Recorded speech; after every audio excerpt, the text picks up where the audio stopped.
Hello friends, मैं हूं यार और आप देख रहे हैं ट्यूब फॉर टेक। दोस्तों, इस वीडियो में बात करेंगे हम 5 ऐसे टॉपिक्स की जो अक्सर गूगल या यूट्यूब पर सर्च होते हैं और हज़ारों रिजल्ट उनको भी यूट्यूब पर मिल भी जाते हैं, हज़ारों वीडियो मिल जाएंगी, मगर उनमें आपका सही से जवाब नहीं मिलेगा। जो आपने जिस टॉपिक पर आपने सर्च किया है उसका ठीक से आपको जवाब नहीं मिल पाएगा, क्योंकि उस टॉपिक का जिसको आपने सर्च किया है उसका जवाब है ही नहीं। मतलब उसका कोई सॉल्यूशन ही नहीं है जो आप सर्च कर रहे हैं। लेकिन आप इस बात से अनजान हैं तो आप तो सर्च करेंगे ही। तो चलिए इन्हीं 5 टॉपिक के बारे में हम आपको बताते हैं जो आपको सर्च नहीं करना चाहिए, क्योंकि आपको उसका रिप्लाई या उसका सॉल्यूशन नहीं मिलेगा।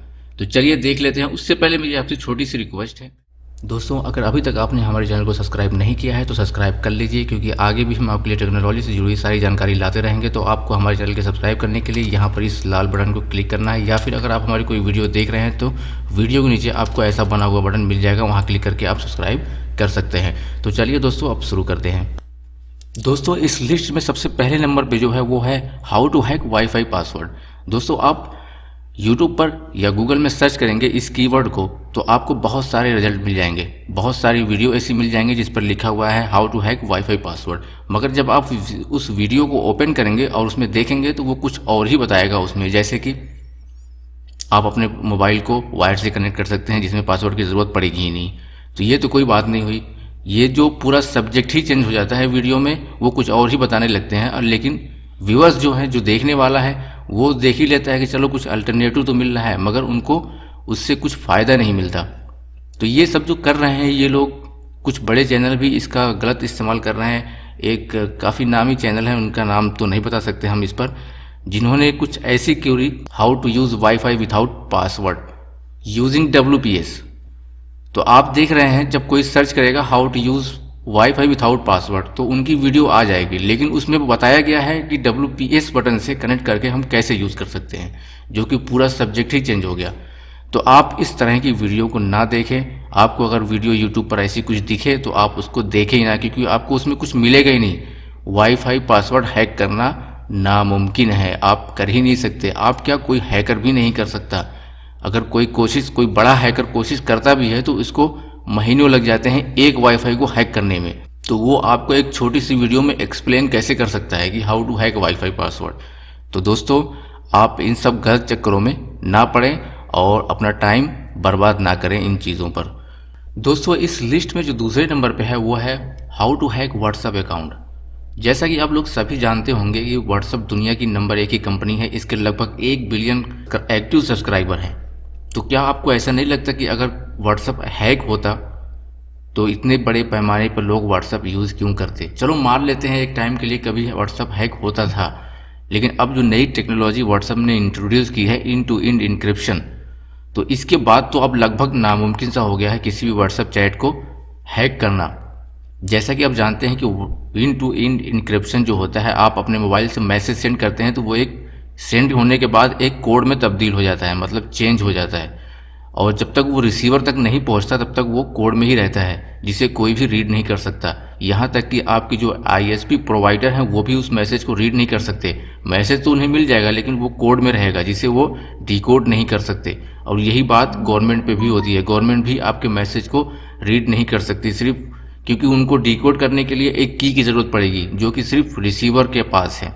जो रिसीवर मोबाइल है जिसके पास मैसेज सेंड किया गया है उसके पास ये की होती है, जो ऑटोमेटिकली मिलने पर डिकोड हो जाता है। तो ये लगभग व्हाट्सएप को हैक करना नामुमकिन सा हो गया है। तो आप लोग इस टाइप की वीडियो को सर्च ना करें और ना ही देखें, क्योंकि आपको कुछ भी हासिल नहीं होगा, सिर्फ आपका टाइम बर्बाद होगा।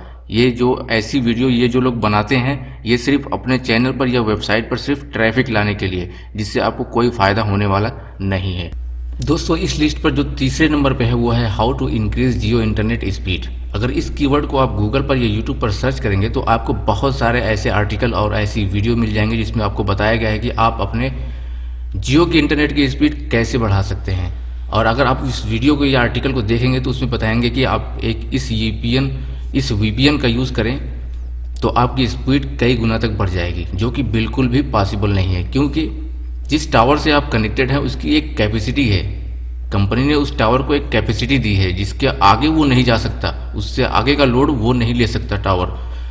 तो मान लीजिए जिस टावर से आप कनेक्टेड है उसकी कैपेसिटी है 1000 यूज़र, और उससे कनेक्टेड है करेंटली, उससे कनेक्टेड जो है वो 500 लोग कनेक्टेड है, 500 यूज़र। तो आप जब इस पर जब 500 लोग कनेक्टेड हैं तो आप उसकी जो नेट की स्पीड होगी वो मैक्सिमम होगी। अगर उसी टावर से जिसकी 1000 यूज़र कैपेसिटी है, अगर उससे 2000 लोग यूज़र कनेक्टेड होंगे तो सोचिए क्या होगा। आपकी डाउनलोडिंग स्पीड कम हो जाएगी, आपकी ब्राउजिंग स्पीड कम हो जाएगी, क्योंकि उसकी स्पीड जो है 2000 लोगों में जो है डिवाइडेड हो चुकी है। अब उस कैपेसिटी से ज़्यादा वो दे नहीं सकता जितनी कैपेसिटी उसको उस टावर को दी गई है। तो यही प्रॉब्लम है जो खासकर ज़्यादातर लोग जो है जियो के यूज़र परेशान रहते हैं उसकी स्पीड को लेकर। यही एक सिंपल सा रीज़न है जिसे आप एपीएन यूज़ करके नहीं बढ़ा सकते, ये सिर्फ कंपनी ही कर सकती है। और उम्मीद करते हैं जियो आने वाले समय में इस अपनी कैपेसिटी जो है, टावर्स की कैपेसिटी और यूज़र बेस जो है बढ़ा सकता है। तो आप फिलहाल उसी पर यूज़ कीजिए और इन सब चक्करों में मत पड़िए, क्योंकि इससे सिर्फ आपका वक्त ही बर्बाद होगा। दोस्तों इस लिस्ट में जो चौथे नंबर पे है वो है how to bypass iCloud activation या how to bypass Google FRP activation. दोस्तों जैसा कि सभी आप जानते हैं iCloud एक एप्पल की आईडी होती है जो आईफोन में यूज़ होती है। अगर आपके पास आईफोन है और तो जाहिर है आप iCloud का यूज़ करते ही होंगे, उसकी आईडी तो आपके पास होगी ही, क्योंकि बिना iCloud आईडी के आप ऐप स्टोर से कुछ भी डाउनलोड नहीं कर सकते। तो आप अगर मान लीजिए अपने मोबाइल में आईफोन में iCloud की आईडी बनाते हैं तो उसमें जो है find my phone automatically activate हो जाता है, मतलब वो डिफ़ॉल्ट में ही एक्टिवेट हो जाता है। तो ऐसे में अगर आपने गलती से कभी अपने मोबाइल को फॉर्मेट कर दिया, अपने आईफोन को फॉर्मेट कर दिया, तो फॉर्मेट होने के बाद जब वो ओपन होगा तो वो आपसे आपकी iCloud आईडी और पासवर्ड मांगेगा जो आपने प्रीवियसली यूज़ किया था उस मोबाइल में। अगर आप गलती से उस आईडी को भूल गए हैं तो आप ये सोचना बंद कर दीजिए कि आप उस आईफोन को कभी यूज़ कर पाएंगे, क्योंकि ये नामुमकिन है कि आप किसी और तरीके से उस एक्टिवेशन को बाईपास कर सके। कुछ वेबसाइट हैं इंटरनेट पर जो ये दावा करती हैं कि हम जो है आपके आईफोन को अनलॉक कर देंगे। वो कुछ पैसे लेती हैं और कुछ हैं जो अनलॉक कर देती हैं, लेकिन 90% उनमें से फेक हैं। तो आप उनके चक्कर में ना पड़िए। अगर आपके पास आपके नज़दीक में कोई आईफोन का सर्विस सेंटर है, आप वहाँ जा कर के अपने इस आईफोन को एक्टिवेट करवा सकते हैं। लेकिन जो सर्विस सेंटर है उनका भी अपना एक चार्ज है। वो पहले $100 लिया करते थे इस एक्टिवेशन को अनलॉक करने के लिए, लेकिन अब वो बढ़ा करके $200 कर दिए हैं। तो आपको उसे एक्टिवेट करने के लिए $200 पे करना ही पड़ेगा, उससे अलग और कोई रास्ता नहीं है। अगर आपको गूगल पे या यूट्यूब पे ऐसी कोई वीडियो या ऐसे कोई आर्टिकल मिल जाते हैं जिसमें बताया गया है हाउ टू बाईपास आईफोन या iCloud एक्टिवेशन, तो ये बिल्कुल गलत है। उनमें जो बताएं कि आप उस तरीके को इस्तेमाल भी करेंगे तो आपको कुछ भी हासिल नहीं होने वाला, क्योंकि ऐसा कोई तरीका है ही नहीं। अगर होता तो हम आपको ज़रूर बताते। और सेम उसी तरह से गूगल की भी आईडी, जो जीमेल आईडी है, वही आपकी जो है गूगल अकाउंट है। मान लीजिए गूगल ने अभी जो मार्शमैलो और जो नोगट ऑपरेटिंग सिस्टम लॉन्च किया है, इन दोनों में उसने FRP लॉक एक्टिवेशन एक सर्विस है जो सेम iCloud की तरह ही काम करती है।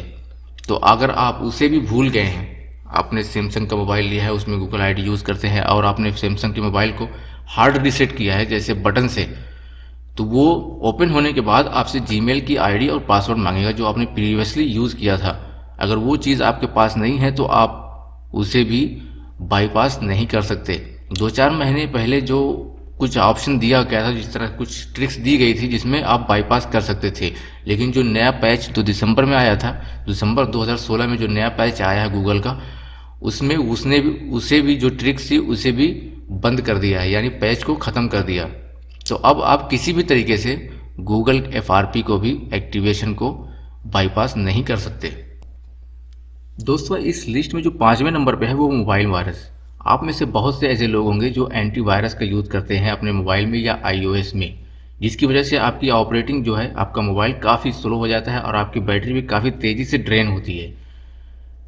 तो ये एंटीवायरस जो यूज़ करना बिल्कुल गलत है, क्योंकि आपके मोबाइल में, एंड्रॉयड मोबाइल में या iOS में कभी भी वायरस आ ही नहीं सकता। अगर आपने रूट नहीं किया है अपने एंड्रॉयड को तब, या फिर आपने जेल ब्रेक नहीं किया है आप आईफोन को तब। रूट और जेल ब्रेक दोनों अलग अलग चीज़ें हैं। एक रूट जो है ये एंड्रॉयड के लिए है और जो जेल ब्रेक है वो आईफोन के लिए है। अगर आपने अपने मोबाइल को रूट कर दिया है तो उसके बाद जो मान लीजिए आप कोई वेबसाइट सर्फ कर रहे हैं अपने मोबाइल में और आपका मोबाइल जो है रूटेड है, तो कोई भी वेबसाइट आपके मोबाइल में जो है रूट एक्सेस करके मेलवेयर या ऐसे ही कोई वायरस आपके मोबाइल में डाल सकती है और उसकी वजह से आपकी जो डेटा है वो आपके डेटा लीक हो सकते हैं। सेम उसी तरह से आईफोन में अगर आपने अपने आईफोन को जेल ब्रेक कर दिया है और आप कोई वेबसाइट या कोई एक्सटर्नल ऐप इंस्टॉल करते हैं तो वो आपके मोबाइल में मेलवेयर या कुछ ऐसे ही वायरस आ सकते हैं। अगर आपने रूट या जेल ब्रेक नहीं किया है अपने फ़ोन को तो आप ये चिंता छोड़ दीजिए कि आपके मोबाइल में कभी भी वायरस आ सकता है, क्योंकि वायरस को अटैक करने के लिए रूट एक्सेस की ज़रूरत पड़ती है, जो कि गूगल किसी को भी नहीं देता सिवाय उस ऐप के जो प्ले स्टोर से डाउनलोड होते हैं। तो जो प्ले स्टोर से डाउनलोड होते हैं ऐप, उन्हीं को सिर्फ रूट एक्सेस की परमिशन मिलती है। तो वायरस कभी भी प्ले स्टोर पर वायरस ऐप नहीं मिल सकता। तो आप इस चीज़ से बिल्कुल निश्चिंत रहिए कि आपके मोबाइल में कभी भी वायरस आ सकता है। तो आप एंटीवायरस का कभी भी यूज़ ना करें, क्योंकि वो आपके मोबाइल में कंटिन्यू बैकग्राउंड में स्कैन करते रहता है, जिसकी वजह से आपकी बैटरी काफ़ी तेज़ी से ड्रेन होती है और आपका मोबाइल हैंग होता है या फ्रीज होता है या फिर काफ़ी स्लो हो जाता है। तो आप इन सब का यूज़ करना बिल्कुल बेकार है, क्योंकि ये चीज़ जो हो ही नहीं सकती उसके लिए हम एंटीवायरस क्यों डालें। तो ये बिल्कुल फैक्ट है। आप इस पर अपना टाइम बर्बाद ना करें और ना ही कभी कभी इन सब गलत फहमियों में पड़े। तो चलिए दोस्तों, आज के लिए इस वीडियो में इतना ही। उम्मीद करता हूँ आपको वीडियो काफ़ी पसंद आई होगी, और तो प्लीज़ अपने दोस्तों को भी शेयर कीजिए, क्योंकि उनको भी इस चीज़ की जानकारी होनी चाहिए। तो दोस्तों, हमारे चैनल को सब्सक्राइब करना मत भूलिए, क्योंकि आगे भी हम आपके लिए ऐसी ही टेक्नोलॉजी से जुड़ी सारी इन्फॉर्मेशन आपको देते रहेंगे और ट्रिप्स सब कुछ आपको हम बताते रहेंगे। तो चलिए दोस्तों, फिर मिलेंगे आपको नेक्स्ट वीडियो में। तब तक के लिए जय हिंद।